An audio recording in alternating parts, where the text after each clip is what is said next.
की आवाज उठाई। और निश्चित रूप से राजस्थान के अंदर बहुत बड़ी घटना है कि भारतीय जनता पार्टी कल अपने शासनकाल के 2 साल पूरा कर रही थी और 2 साल पूरा करने के उपलक्ष्य में ये वीडियो वायरल हुआ यहाँ पे। जिस वीडियो में बीजेपी के एक विधायक हिमसर से वो 40% कमीशन की मांग कर रहे हैं और अपने बेटे को भी इन्वॉल्व कर रहे हैं, पैसा भी ले रहे हैं 10 लाख रुपए। ये दुर्भाग्यपूर्ण है, सीधा सीधा संघीय ढांचे पर पड़ा है। अगर हम लोग हिमसर विधायक के साथ साथ जो हमारी महिला 2 विधायक कांग्रेस पार्टी की अनीता और तीसरी बयाना रूपा से बानावत, रितु बानावत, और इसके अंदर 2 बीजेपी के लोग हैं। रितु बानावत के प्रति भारतीय जनता पार्टी के बड़े नेता हैं लंबे समय, मतलब भ्रष्टाचार के अंदर भी गठबंधन कर लिया दोनों पार्टियों ने कि मिलजुल के राजस्थान को लूटेंगे होगा। तो ये इन्होंने ये कह दिया कि हम खाएंगे और जम के खाएंगे, जो होकर लेना। एक तरीके से बड़ी चुनौती। और मैं अभी एक चैनल पर देख रहा था कि रितु बानावत और विधायकों के जो बयान आ रहे हैं, ये कह रहे हैं हम कार्रवाई करेंगे, हमारा नाम कैसे लिख दिया, पैसे भी खा जाना और गुर्राना। अब बताओ ये दोहरा मापदंड कैसे चलेगा। हमने मांग करी है कांग्रेस के राष्ट्रीय अध्यक्ष राहुल गांधी, जेपी नड्डा जी, अमित शाह और इधर मुख्यमंत्री भजन लाल जी से और इनके जो बीजेपी के नेता हैं कि भाई आप इसमें कार्रवाई करें, इन विधायकों के खिलाफ इनको पार्टी से निकालें। और सबसे बड़ी बात देवनानी जी से भी हम लोगों ने बात करी कि आप इनकी सदस्यता रद्द करें, क्योंकि ये लोकतंत्र का चौथा स्तंभ है। तो प्रथम दृष्टया FIR दर्ज हो, इनकी गिरफ्तारी हो और गिरफ्तारी के बाद जल्दी इस मुकदमे की छुड़वाई हो, ताकि आइंदा से कोई भी चुनाव जनप्रतिनिधि ऐसी हिमाकत नहीं करे। खुला भ्रष्टाचार का खेल और ये दोनों पार्टियों के विधायकों ने जो खुल के ये खेल किया। लोकसभा चल रही है और इन्होंने निश्चित रूप से सारे नेताओं को शर्मसार किया, हमारे इलाके खींवसर को शर्मसार किया, नागौर को शर्मसार किया, जहां जहां से वो जीत गए उन सबको शर्मसार किया। और अब लोग इस बात का जवाब मांग रहे हैं साहब इस पर कार्रवाई होनी चाहिए। तो मैं भी सरकार से मांग करता हूँ इनके खिलाफ कानूनी कार्रवाई हो, मुकदमा दर्ज हो और इनकी गिरफ्तारी हो, तीनों विधायकों की और जो इनके पति और जो पैसे लेने वाली जो टीम बताई बेटे की, इस गिरफ्तारी को हम लोकसभा के अंदर भी इस मामले को कल मौका मिला निश्चित रूप से उठाएंगे और मोदी जी को कहेंगे क्या मोदी जी। और अभी भजनला जी सुबह ही भाषण दे रहे थे कि भ्रष्टाचारियों को मैं नहीं छोड़ूंगा, तो मना कौन करे। या हो गए ना 3-4 तो ही अभी मेरे पार्टी से निकालो, FIR लॉन्च करो, गिरफ्तार करो इनको। और ये कोई भी हो, चाहे भ्रष्टाचार कोई भी करे, और जनप्रतिनिधि अगर भ्रष्टाचार करने लगे तो फिर जनता के अंदर क्या संदेश जाएगा आप बताओ। लोग कहते हैं MLA साहब भी खा रहे हैं, हम भी खाएंगे, लोग ही कहेंगे इस बात को। तो जो एक खींवसर का सम्मान हमने बढ़ाया लगातार लंबे समय से, विधायक बनने के बाद ये मेरे से गए थे, प्रधान जब थे तो इस कमीशन के मुद्दे पे ही बार बार तनाव नहीं। मैं कहता भ्रष्टाचार कम करो, बहुत बड़ी बदनामी हो रही है, लोग अपनी पार्टी को बदनाम करेंगे। हम साथ थे, हमसे भी 20% 25% कमीशन दे रहे हैं कि मेरे पैसे खर्च हो गए, मैं कहाँ से लाऊंगा। तो इस तरह करके और धीरे धीरे मेघराज सिंह ने इनको 23 के चुनाव पकड़ लिया। बजरी आंदोलन जब मैं मेघराज के खिलाफ करा था और फिर ये बीजेपी के हाथों चढ़ गया। विधायक बनने के बाद ये उनका 5वां 6ठा मामला, पूरे परिवार ने झूठा क्लेम उठा लिया, अलग अलग पिताजी का नाम, 2 बाप, 200 करोड़ की इलीगल माइनिंग कर ली खुद की खातेदारी में और फिर तथ्यों में छेड़खानी करके और वो नाम भी अपने रिश्तेदारों को उसको चेंज करने का प्रयास किया है इलीगल माइनिंग की। बायोडीजल सरेआम ही लोग बेच रहे हैं, दूध का सारा ठेका खींवसर कर ले लिया। MLA लेड में भारी भ्रष्टाचार, पंचायत समिति में भारी भ्रष्टाचार, कोई भी काम आएगा, कोई भी ठेकेदार आएगा उसे पैसा लेना। तो भ्रष्टाचार का नंगा नाच इस विधानसभा क्षेत्र के अंदर। और मैं तो कह रहा हूँ 3 पकड़े गए जिनमें 2 बीजेपी के हैं। पूरे राजस्थान के अंदर नंगा नाच चल रहा है और मुझे लग रहा है कि जब सोशल मीडिया पे बहुत ज्यादा वायरल हुई उसके बाद अशोक गहलोत को चिंता हुई, उसके बाद कांग्रेस के नेताओं को चिंता हुई। 6 घंटे अखबार 5-6 बजे आ जाता है, उसके बाद 11 साढ़े 11 बजे अशोक गहलोत का बयान आता है कि कार्रवाई करनी की। तो करो कार्रवाई, मना कौन कर रहा है, निकालो पहले अपने विधायक नहीं भी करे। लेकिन हमारी मांग रहेगी और निश्चित रूप से बहुत गलत संदेश पूरे देश के अंदर राजस्थान का गया है कि राजस्थान के विधायक सांसद इस तरह भ्रष्टाचार के अंदर इन्वॉल्व है। और मैं सरकार से मांग करता हूं कि आपराधिक मुकदमा दर्ज हो, इनकी गिरफ्तारी हो बाप बेटे की और उधर रितु और उनके पति की। और तीसरा मतलब ये मुझे पता है कि अशोक गहलोत के समय बीजेपी के 1-2 लोगों के खिलाफ से स्टिंग का इन्होंने कोशिश करवाई थी कुछ लोगों ने, तो उसमें भी मुकदमे दर्ज हुए थे।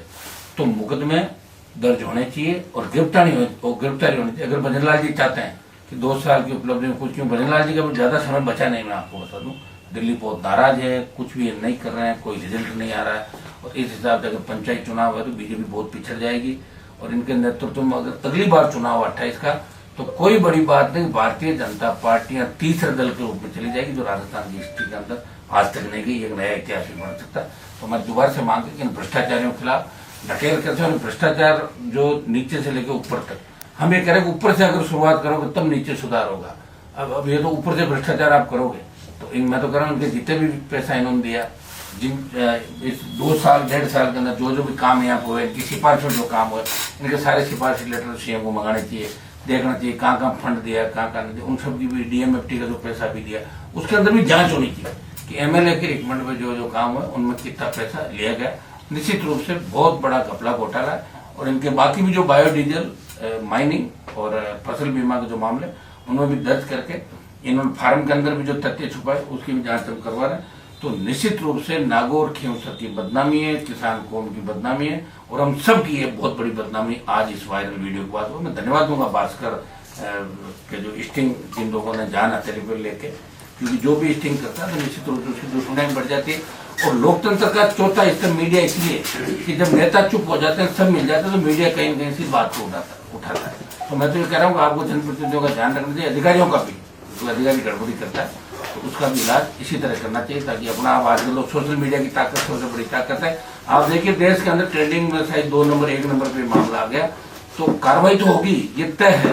ये पार्लियामेंट में भी उठेगा मामला कि भाजपा कांग्रेस ने मिलकर राजस्थान में भ्रष्टाचार किया, दोनों पार्टियां मिली हुई है। और ये सबूत इन्होंने वायरल वीडियो में दे दिया कि एमएलए लेड का पैसा भी मिलकर खारिज दोनों पार्टियां। एक भाई साहब ये जो 40% वसूला जा रहा है और उसके बाद अधिकारियों को लेकर भी वीडियो में चर्चा हो रही है कि कुछ उनको देना पड़ेगा। सही है, मतलब 50% तो टोटली सुनिए मेरी बात। जैसे नागौर का एसडीएम है जिसको लगा रखा है, यहाँ कल कोई लैंड पे कब्जा कर रहे थे, मैंने फोन किया, एसडीओ मौके पे गया, उसके बाद एसडीओ का खुद का प्लॉट है उसके अंदर, उसके बाद एसडीओ ने फोन बंद कर लिया। उसका भाई कोई तीसरा होगा, एक्शन वो होगा, तो नीचे तहसीलदार होगा, सारे अधिकारी भ्रष्टाचार में लिप्त है। और जो भ्रष्टाचार करना चाहते हैं वही नागौर आते हैं। इनका काम है कि जैसे हनुमान जी किसी के खिलाफ मामला उठाएंगे तो हम जाके कह रहे हैं सीएम साहब को कि साहब हनुमान जी को हम कमजोर कर रहे हैं, देखो देखो हमने खींवसर सीट में कब्जा कर लिया, हनुमान जी कमजोर, इस आड़ में भ्रष्टाचार कर, ये धंधा लोगों का यहाँ पे। मेरे नाम से 4 बुराई करो और नागौर में भारी भ्रष्टाचार करो, तो ये हो गया। पब्लिक मारी जा रही है, आप देखिए नहीं पहुंच रहा है, इसका मतलब पब्लिक के पास कुछ भी नहीं पहुंच रहा। आप तो मेडिकल, मैं ये कह रहा हूँ, मैं एक दिशा की मीटिंग लेता हूँ, मैं उपस्थिति यहाँ दर्ज कराता हूँ। आप ये बताइए, पूर्व सांसद जब खुद भूमाफियाओं को वो संरक्षण दे रही है, गाड़ियों में लेके घूम रही है, तो कैसे इस स्टेट का, इस जिले का क्या होगा? ये तो बाढ़ जब खेत को खाने लग जाए तो उस खेत का क्या होगा? ये निश्चित रूप से बहुत बड़ी विडम्बना है। और मैं नागौर के एसडीएम को ठीक मानता था, लेकिन कल की घटना के बाद पता लगा वो भी यहाँ लूट खसोट करने के लिए भी बैठा है। लंबी पर्सनल की हाइट अच्छी, उसकी खाता पीता अच्छा है और कब्जे भी अच्छे कर लेता है। कल का कब्जा जो 53 नंबर में था, निश्चित रूप से उसका भी बहुत बड़ी उसके अंदर भूमिका रही। कोई भी भूमाफिया हो, अगर कहीं भी करे तो उसका इलाज होना चाहिए। अब बताओ, जब हमारे नेता नांगड़े और अधिकारी इसके अंदर मिल जाएंगे तो कैसे काम चलेगा, बताओ मुझे। ये सर डीएमएफटी का जो बजट खींवसर में अलॉट हुआ 10 करोड़ रुपए का, उसमें कई जगह एजेंसी बदल दी गई और कुछ ग्राम पंचायतों को वंचित भी रख दिया। तो वो जानबूझ वो ऐसा था कि जब मैं भी बैठा था उसके अंदर, हम ट्रस्टी हैं, एमपी ट्रस्टी है, एमपी के बाद एमएलए ट्रस्टी हैं, तो डीएमएफटी के अंदर ज्यादातर तो अधिकारियों ने दिया, इनको नॉलेज में नहीं एमएलए साहब को। और फिर जो इन्होंने अपना सेटिंग इन्होंने कर रखी थी, उन पंचायतों का नाम लिख दिया। कुछ पंचायत हैं जहाँ इनको वोट कम मिला, तो उसके अंदर पीछे जाके 7-8 की एजेंसियां बदलवाती। वो मैंने कलेक्टर होता है, भाई आप ऐसे क्या करो, अंदर तो अपनी बात दूसरी हुई, पंचायत के माध्यम से काम हो, ताकि ज्यादा से ज्यादा काम में पारदर्शिता और सही काम हो। सर, इस मामले में अभी सुबह सीएमओ ने रिपोर्ट मांगी है, तो सर आपको क्या लगता है? भाई मैं तो सीएम पे तो भरोसा मेरा तो है, क्योंकि सीएम मैच्योर ही नहीं, तो क्या कैसे उम्मीद करें सीएम पे, बताओ। ये तो कोई सीएम हटे जब राजस्थान का भला हो सकता है।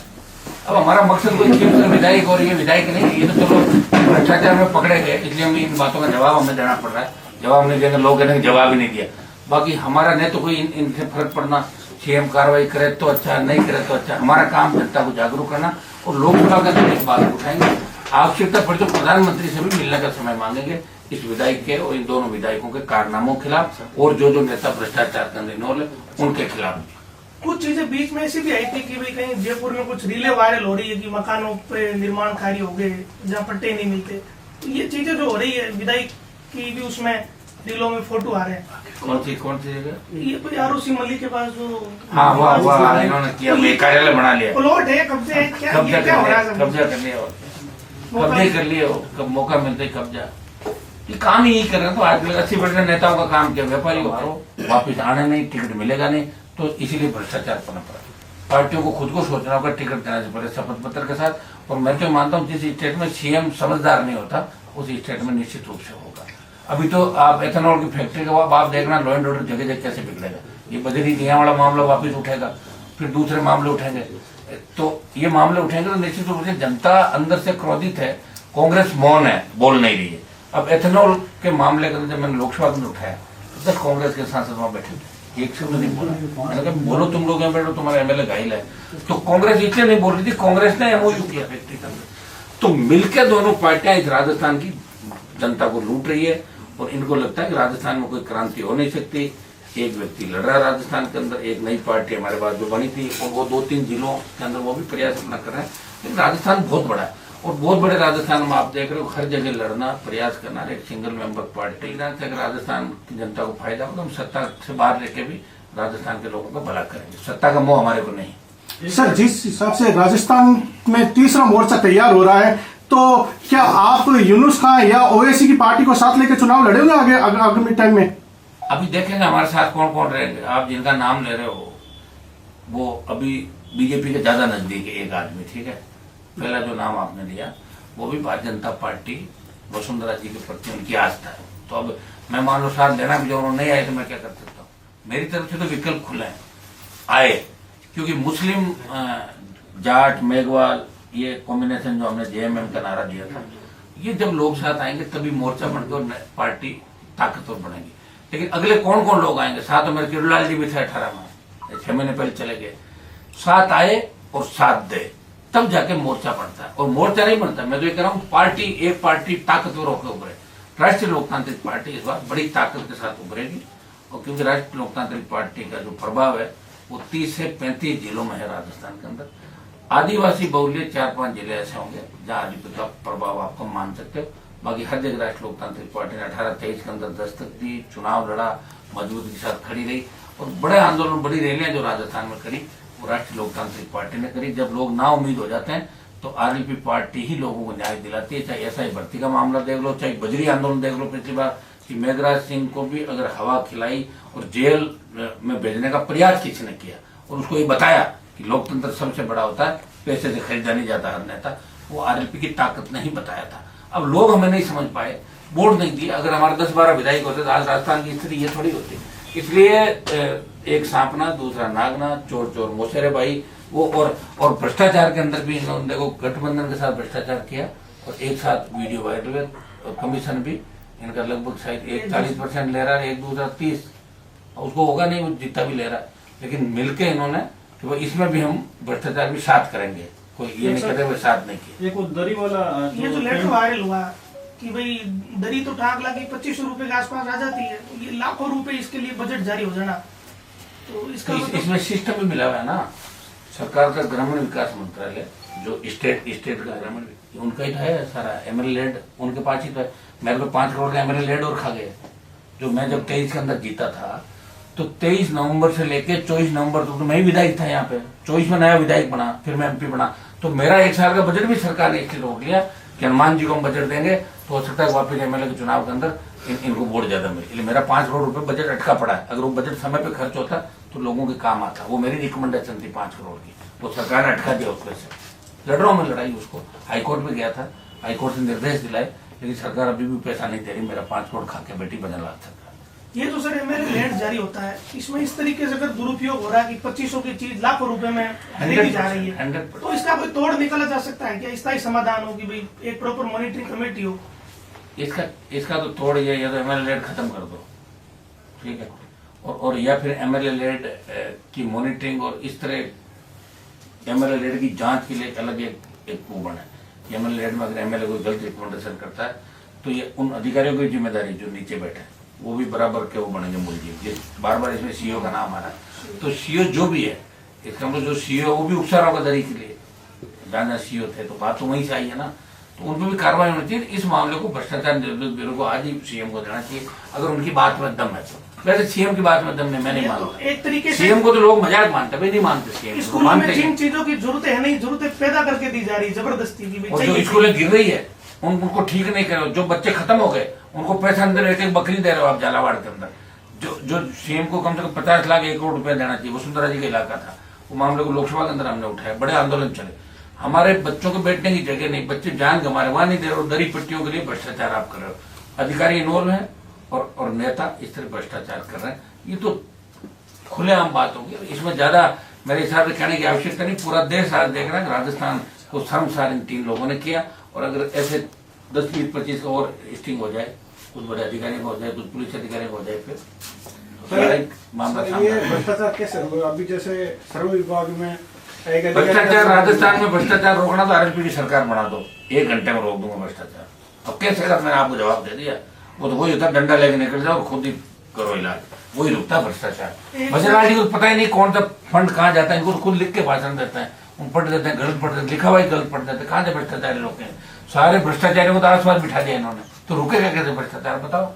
अभी आपने कहा था भाई साहब कि ये लोग इस चीज का फायदा उठा रहे हैं कि भाई हमने आरएलपी को क्यों सलाह बता रहे हैं कि कुछ अंगूर की जमीनों पे भी कब्जे हो गए, खनन भी चल रहा है, ये सब कुछ जो बारीक अवैध खनन, जिसमें कांग्रेस नेताओं का भी था, 5 चोरी कर्नू बेल्ट के अंदर, मानकपुर के बेल्ट के अंदर, बड़े नेता कांग्रेस बीजेपी के जो ढंग के नेता है, वो अवैध माइनिंग करवा रहे हैं। प्रयास हम करेंगे इलीगल माइनिंग को रोकें। यहाँ भी कमीशन जा रहा है क्या? पूरा ही जा रहा है यहाँ तो, हर इलीगल माइनिंग जो हो रही है इस पूरे खियोसर में, तांतवास से लेकर गोटन तक का बीच का जो है लाइम स्टोन, सैंड स्टोन, या पर माइंस जो अवैध चल रही उसका 20,000 रुपये जाता है, जिसमें 5,000 संबंधित थाना एक माइंस का, 5,000 एसडीएम, 5,000 एमएलए और 5,000 इनका और मिलकर हो जाता, मतलब 20,000 से 40,000 रुपये पर माइंस का कमीशन है। सैकड़ों की संख्या माइंस हो गई, सैकड़ों लाख करोड़ रुपए कमा रहे हैं।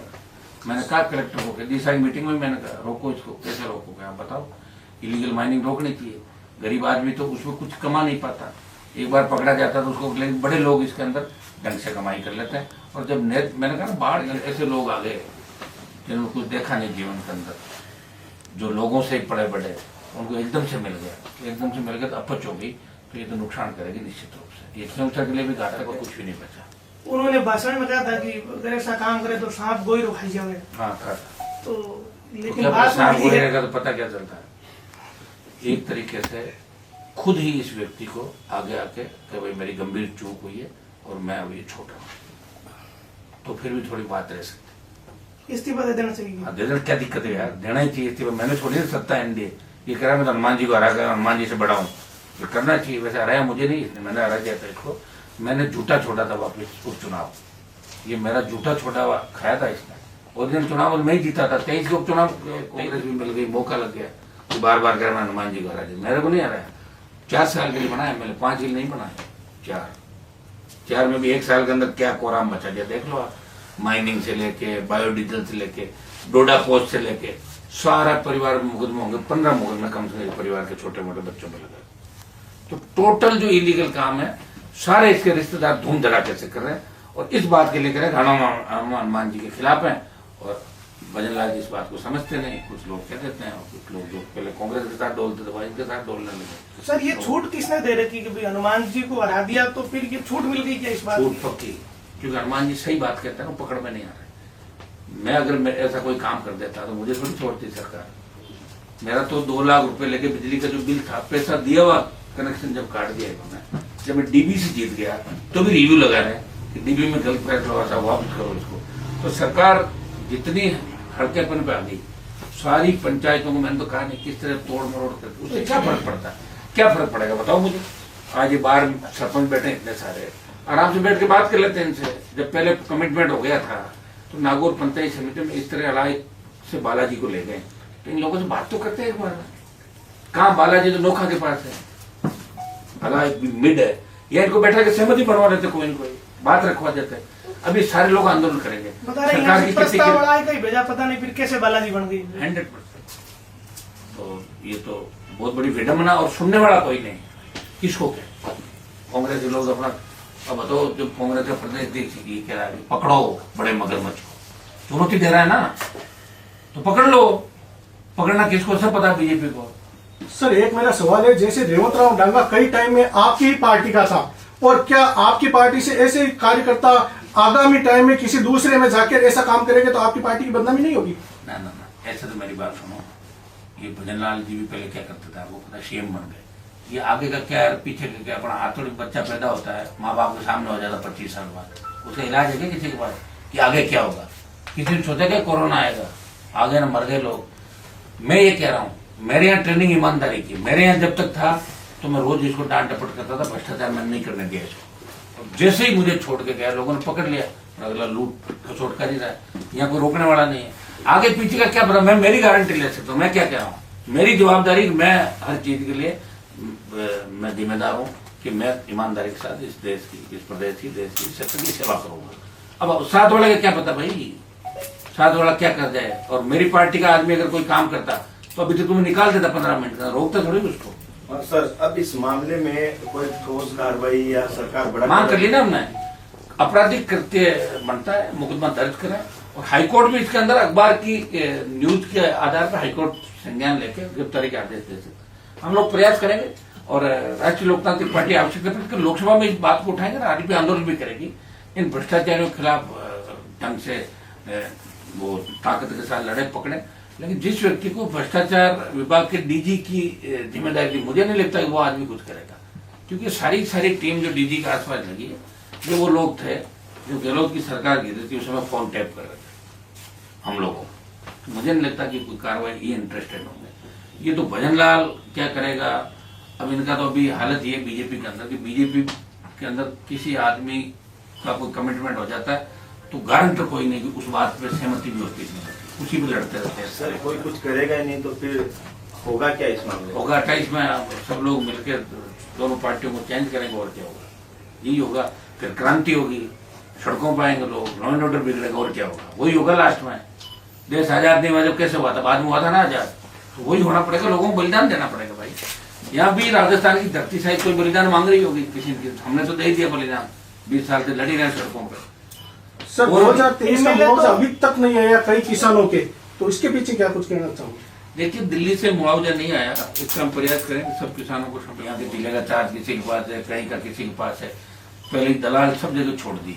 अब इस भ्रष्टाचार का एक इलाज है कि ऊपर से आपकी मॉनिटरिंग मजबूत हो और आपके कलेक्टर एसपी 40-41 लोग नए ईमानदार लगे, उनको शपथ दिलाई जाए कि तुम अपने अपने जिले के अंदर ईमानदारी से 2 साल काम करो। पहले ये करोगे आप 1 साल ईमानदारी से करोगे, ठीक हो, फिर 2 साल, क्योंकि लोगों को मोटिवेशन देना पड़ता है।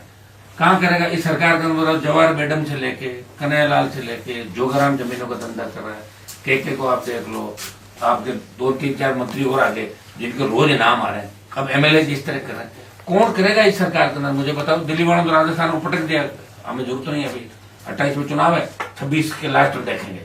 1 साल तो राजस्थान की जनता की जो बर्बादी हो रही है, जिस तरह पेपर लीक हो रहे हैं, जिस तरह आरपीएससी के पुनर्गठन को लेके, एसआई भर्ती को लेके वापिस जिन्होंने अपील कर दी एसआई भर्ती सही है, तो सरकार की कतनी करने के अंदर अंतर है।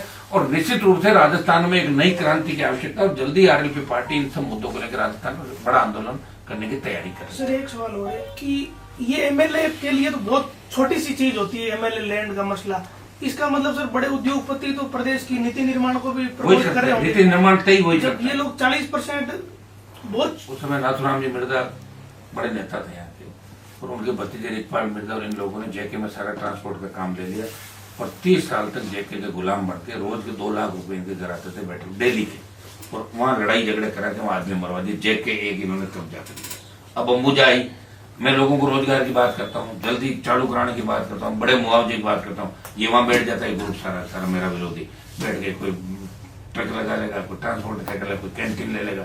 आपकी एक यहाँ बीजेपी पुराने नेता जो आपके गाँव के थे, वहाँ कैंटीन ले ली वहां पर अंबुजा के अंदर। औकात नहीं ना लोगों की, देखावा नहीं लोगों का, लड़ नहीं सकते।